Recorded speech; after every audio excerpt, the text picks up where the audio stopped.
অভিযান চালাচ্ছেন এখানে, অভিযানটা কি কারণে, কি তথ্য পেয়ে এসেছেন একটু সার্বিকভাবে বিষয়টা যদি একটু বলতেন।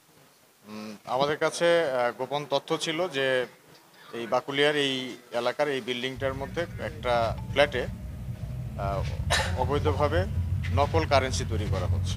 সেই তথ্যের ভিত্তিতে আমরা অভিযান পরিচালনা করি এবং অভিযান পরিচালনা করে আমরা বেশ ভালো অ্যামাউন্টের বিভিন্ন দেশের কারেন্সি পাই, যার মধ্যে বাংলাদেশি টাকা আছে, ইউএস ডলার আছে, এরপর ইউনাইটেড আরব আমিরাতের মুদ্রা আছে এবং আরেকটা কোন ইউরো আছে এর মধ্যে, তো সৌদি রিয়ালও আছে।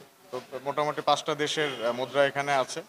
তো যেগুলো বাজারে যদি তারা এটা সেল করতে পারতো, সেই হিসাবে আমরা আজকের মার্কেট রেটে হিসাব করেছি যে এইটার টোটাল মূল্য 20 কোটি টাকার উপরে হবে। এখনও সবগুলো কাউন্টিং শেষ হয়নি। তো এই বিষয়ে আমরা যে ছেলেটা ছিল তানজিদ নামের, তাকে অ্যারেস্ট করেছি এবং সে স্বীকারোক্তি দিয়েছে যে অন্দরকিল্লার একটা ফটোশপের দোকান থেকে সে এটা করতো। আমরা ওখানে তাদেরকেও জিজ্ঞাসাবাদ করছি, জিজ্ঞাসাবাদে যদি সম্পৃক্ততা পাওয়া যায় তাহলে তাদের অ্যারেস্ট করা হবে।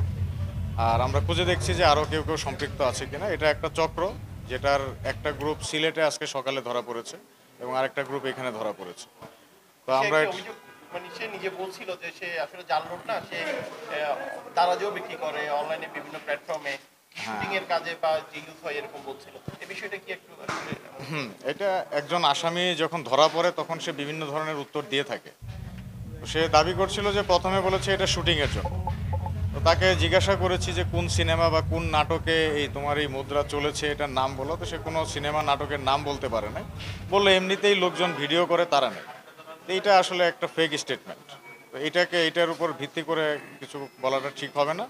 আমরা আইনানুগ ব্যবস্থা অনুযায়ী তাকে চালান করব, পরবর্তীতে কোর্ট থেকে প্রয়োজনে ইনভেস্টিগেটিং অফিসার রিমান্ডে নিয়ে এসে বিস্তারিত জিজ্ঞাসাবাদ করবে। এই মুহূর্তে অ্যারেস্ট কয়জন, একজন না দুজন? এই মুহূর্তে একজনকে আমরা অ্যারেস্ট করেছি।